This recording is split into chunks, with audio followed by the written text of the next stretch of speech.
20 milhões de reais. Este é o valor do convênio firmado entre a Assembleia Legislativa e a Fundação Universidade Estadual de Mato Grosso, a Unemate. Um convênio foi celebrado para atender as comissões de inquérito, em especial a CPI das obras da Copa do Mundo de 2014. E para falar sobre esse e outros assuntos, a gente conversa ao vivo aqui no Jornal do Meio-Dia com o presidente da CPI das Obras da Copa, o deputado estadual Oscar Bezerra. Boa tarde, deputado. Boa tarde, Lúcio. Boa tarde. Arivane. Boa tarde a todos. Estamos aqui para esclarecer qualquer fato. Deputado, deu um problema danado aí, uma polêmica muito grande, uma consultoria que custaria em torno de R$1 milhão para assessorar a CPI das obras da Copa. Agora, contratar uma consultoria por R$20 milhões? Por que esse valor todo? Veja bem, eu quero explicar à população de Mato Grosso e aos senhores e à senhora que a CPI das obras da Copa tem um termo de referência com esta instituição Unemate, que foi contratada pela Assembleia Legislativa com R$940 mil, exatamente o valor que era preconizado no início do seu trabalho, na sua criação. Ou seja, o convênio de 20 milhões que ora for assinado com a Assembleia é o estilo guarda-chuva, ou seja, estaria respaldada a Assembleia em eventuais novos contratos que poderão ter do início ao fim deste mandato para qualquer outra CPI, qualquer outra atividade que, porventura, precise de trabalho terceirizado, ou seja, então a Assembleia criou um mecanismo de legalizar eventuais processos que não teriam legitimidade por dispensa de licitação, como foi o caso da contratação inicial da CSL, que contratou da CPI das obras da Copa do Mundo. Portanto, vale ressaltar de que nenhum centavo a mais será gasto com a CPI das obras da Copa do Mundo. 900 e poucos mil é o contrato desde o início e vai ser respeitado através de um termo de referência. Quais são os serviços prestados pela empresa, então, para a população entender por que foi necessária essa contratação? Olha, eu acredito que eles fizeram uma estimativa que durante os 4 anos dessa gestão teria que se fazer várias intervenções no sentido de fiscalizar através de comissão parlamentar de inquérito. E aí várias outras virão e várias outras estariam respaldadas para não acontecer dispensa de licitação numa eventual contratação de uma empresa. Já tem uma empresa contratada que fica em stand-by, esse recurso não é usado sem o contrato de termo de referência, ou seja, hoje tem apenas 3 termos de referência: CPI das obras da Copa, CPI das obras dos incentivos fiscais e das OS. Tudo isso junto dá R$1,5 milhão, ou seja, não está usando os 20 milhões e não será usado os 20 milhões caso não tenha outras CPIs para ser feito o termo de referência. Esse é o entendimento de que a Unemate nos passou, porque eu fui um dos que questionei, na imprensa inclusive, de que não seria conivente com contratação absurda como foi essa. E aí a explicação foi condizente. Eu entendo de que realmente a Assembleia precisa ter uma condição de dar celeridade aos trabalhos, porque uma vez que se nós formos fazer o processo de licitação toda vez que tiver uma comissão processante de inquérito, ela fica 30 dias só no processo de licitação, trazendo aí um prejuízo, porque se vai investigar precisa emergência. Então esse contrato seria tipo contrato guarda-chuva, aberto a eventuais contratos de emergência que a Assembleia possa requerer. Deputado, e quando é que vão começar a convocar aqueles que com certeza têm muita coisa para explicar? Por exemplo, o ex-secretário da Secopa, Maurício Guimarães, o ex-governador Silval Barbosa.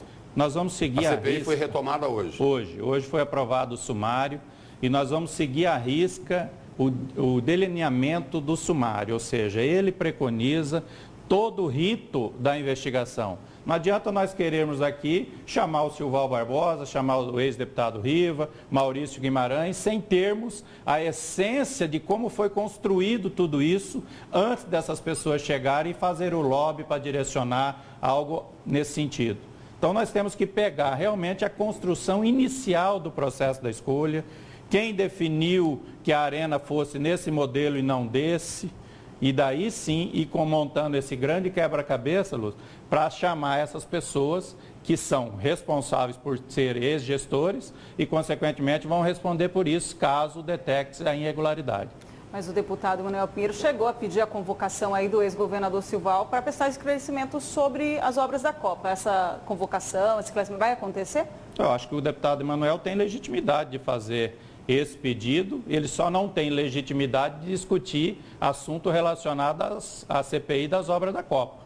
Ou seja, ele nem da comissão faz parte, portanto, não estaria credenciado, uma vez que a Assembleia Legislativa, através do seu regimento interno, precisa ser respeitado as comissões processantes de inquérito, e esta é uma.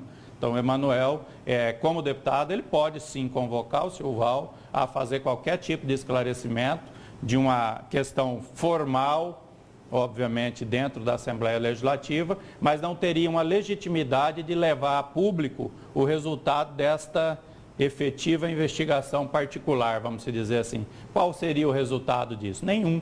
Poderia, inclusive, atrapalhar o processo investigativo da CPI, aonde o Silval, em determinada situação, fala, mas eu já fui lá na Assembleia, já esclareci para os deputados, isso trazendo um prejuízo à CPI. Eu não acredito que o deputado queira fazer nenhum prejuízo à CPI. Muito pelo contrário, ele tem se mostrado solidário e quer que a CPI dê resultado.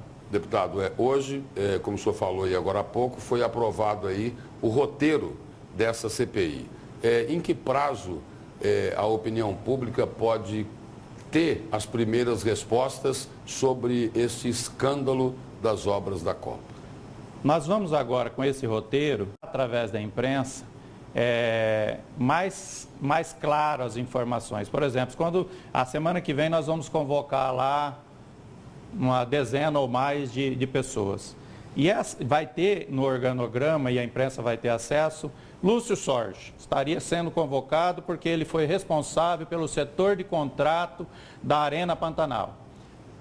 Fulano, da mesma forma, responsável pelo o edital de convocação. Então, nós vamos estar explicando à população e simultaneamente a toda a imprensa de Mato Grosso qual é o direcionamento da investigação e o porquê nós estamos fazendo isso. Porque não adianta nós chegarmos nos grandes tubarões e simplesmente interrogarmos, porque essas pessoas são extremamente habilidosas no sentido de falar, de convencer, e nós teríamos pouca resolutividade nesse sentido. Agora, se nós tivermos, desde o pequenininho que construiu o início do processo licitatório, que ali já teve o indício e o vício da irregularidade, na hora que nós chegarmos nessas pessoas que são consideradas os tubarões do processo, eles vão estar, de certa forma, meio que encantoados, porque, olha, não foi bem assim, senhor ex-governador, não foi bem assim que foi conduzido o processo. Teve, sim,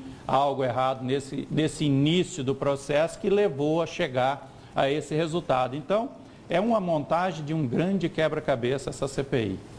A Fernanda há pouco participou do jornal falando sobre essa dificuldade do Estado, agora pedindo apoio para a Justiça Federal para analisar aí os prazos relacionados ao VLT. O senhor acredita que a CPI também pode influenciar na continuidade dessa obra, ainda durante o andamento dela? A determinação do próprio governador é que dá continuidade da obra. O que está querendo se chegar a um denominador comum é o que realmente o Estado terá que aportar a mais para a conclusão da mesma. Se terá que fazer uma PPP, se terá que diminuir o trecho, coisa que eu acabo não concordando, uma vez que gerou-se uma expectativa para uma determinada região, ou seja, então cabe realmente ao governador fazer essas ponderações, esses questionamentos, e eu tenho certeza que em breve nós teremos a solução disso aí e uma definição à sociedade mato-grossense. É óbvio que a CPI terá participação em todo esse processo, e, consequentemente, aqueles contratos que foram assinados e não cumpridos já gera automaticamente uma improbidade administrativa. Aí sim cabe à CPI fazer um apontamento desta eventual anomalia jurídica que não foi respeitada. Deputado, falando aí do governador Pedro Táxi, que o senhor acabou de citar aí sobre essa questão do VLT, se a CPI pode influir ou não. Falando no governo, o governo do Estado está questionando na Justiça, através de uma ação direta de inconstitucionalidade, as emendas dos deputados, as conhecidas emendas parlamentares. Qual a opinião do senhor, do deputado Oscar Bezerra, sobre essa questão? O que ficou estabelecido numa conversa que eu fiz na sexta-feira com o chefe da Casa Civil, Dr. Paulo Táxi, é que a preocupação com relação à DIN proposta era para desingestar o orçamento que o ex-deputado Riva colocou o orçamento do Estado como impositivo, ou seja, o que está no papel tem que cumprir na prática, e isso praticamente inviabilizaria o governo Petax. Então, e como a 69, que é as emendas dos deputados, está no mesmo contexto do texto, acabou indo a reboque. Então, eu tenho certeza absoluta de que o entendimento que foi feito do governo com os deputados serão cumpridos, uma vez que não é segredo para ninguém, o Pedro não é de duas conversas, não é de duas palavras. A emenda realmente foi acordada. Este ano nós fizemos um entendimento de que não seria 3 milhões, seria 1,5 milhão apenas, e ele está cumprindo, agosto, setembro, outubro e novembro, e seria o ano que vem impositivamente 1% da receita corrente líquida, não é do orçamento, ou seja, são 5 milhões de reais para cada deputado, porque a receita corrente líquida cai muito o valor real do orçamento bruto.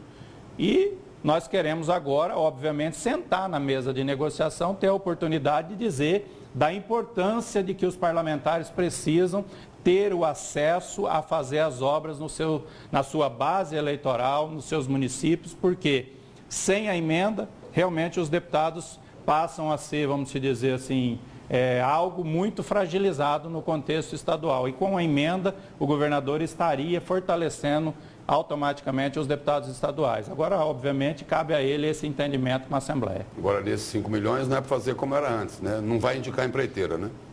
Não, aí cabe ao prefeito fazer isso aí, porque a emenda vai para a prefeitura e ele faz a licitação. Deputado, obrigado pela presença e pelas informações aqui no Jornal do Meio-Dia. Obrigado.